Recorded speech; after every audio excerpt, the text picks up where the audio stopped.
It's a wonderful day to be alive. Welcome to Relationship Unplugged. I am your host, Bishop T.M. Slow, and I have in studio with me again, wonderful Brittany and Mike. And if you missed our previous segments, you need to go back and play those segments. We had some wonderful session. We had some wonderful time. Very informative. Relationship Unplugged. We are being as real as we can be. Sure. We want to share with you. We want to encourage you. We want to wake up something in you. I have been having over 30 years of experience of relationship counseling, family counseling. I have experienced some of the most challenging relationship situations. I've been in a situation, Brittany, where I was called, where there is an active fighting going on with family. And I had to walk in that active war zone and command the father to drop the weapon that he had, that he was trying to kill his own son. And while I'm talking to the father, the mother came and hit him in his head with a piece of board. I've been in a relationship where the guy called for counseling, and when I got there, you would believe it was a wild animal bit his wife. He bit her badly. And, you know, I can go on and on and on. And so I've experienced a lot. I've experienced seeing marriages that were on the brink by the grace of God, helping them to come back. Of course, I'm a professional matchmaker. I have been able to successfully bring together people and that are happily married. And so we are going to be talking. We are going to be having sessions, group sessions, individual sessions.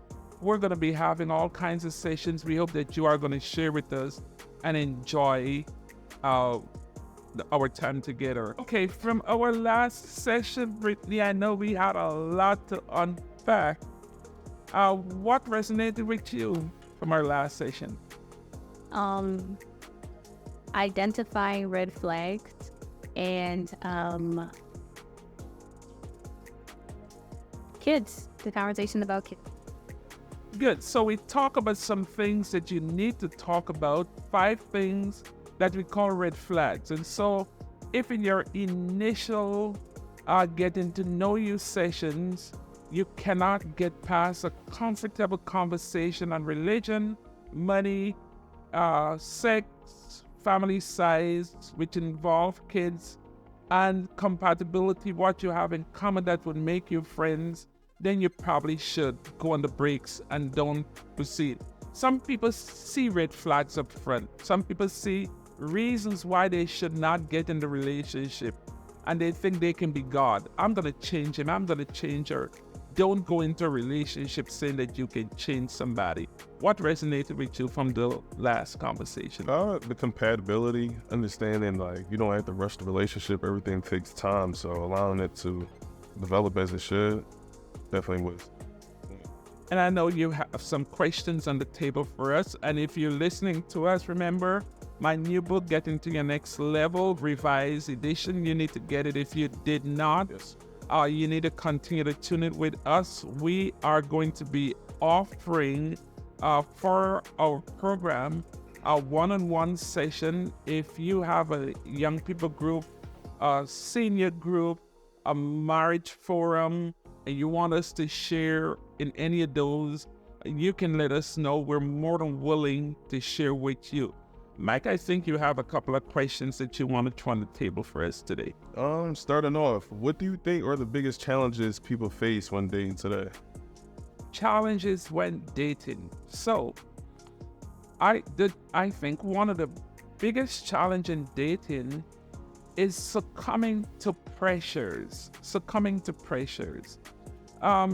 I tell people, whether you're a Christian, Muslim, whoever you are, irregardless of your religion, irregardless of your age or wherever you are, do not jump in the bed too early. As Christians, we know that we're not supposed to be jumping the bed prior to marriage, because the Bible calls it fornication. And there are those Christian people that are still maintaining their integrity and holding out that, guess what? You don't marry me, we're not going in the bed.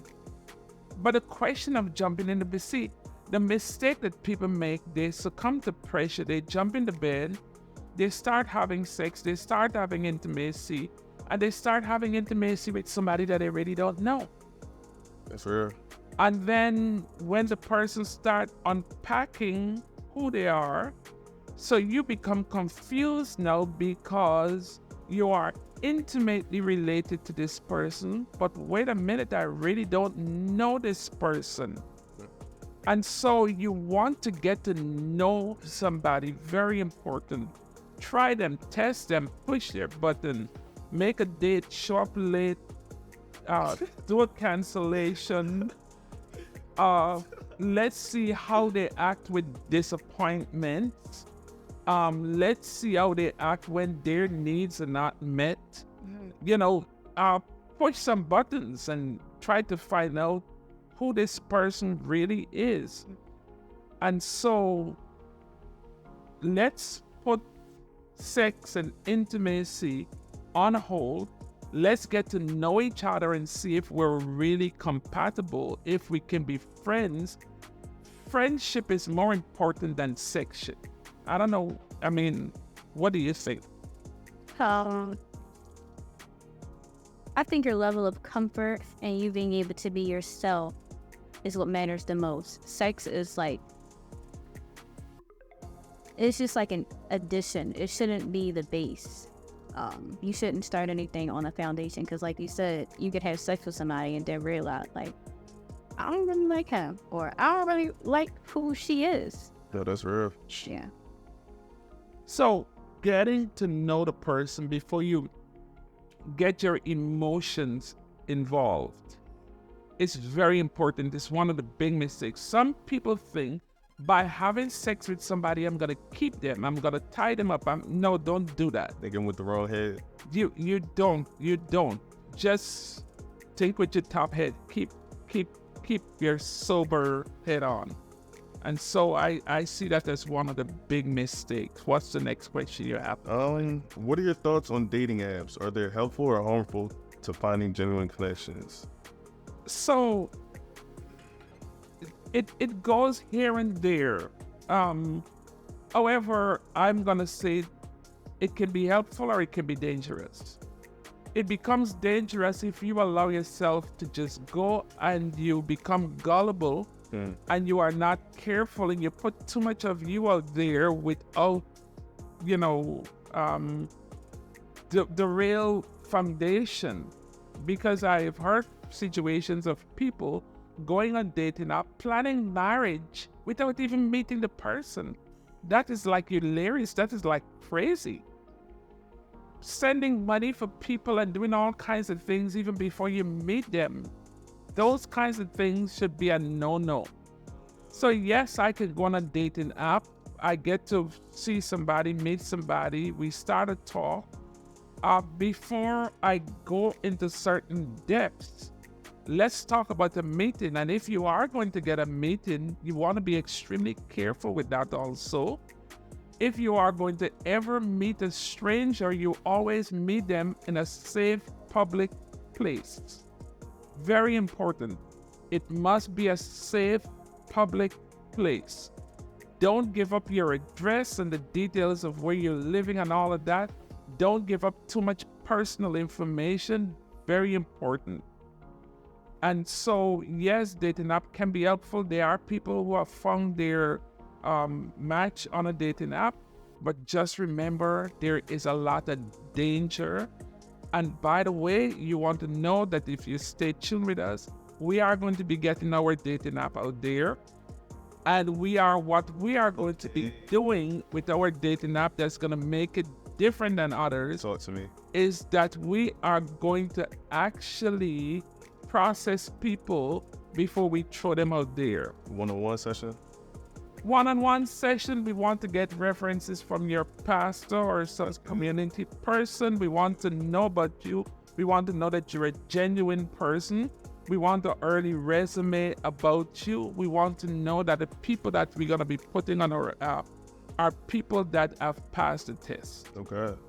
And so stay tuned with us. Pray for us. It's been long in the making, but it's going to be happening soon. On the way. Yes, tell us, Mike.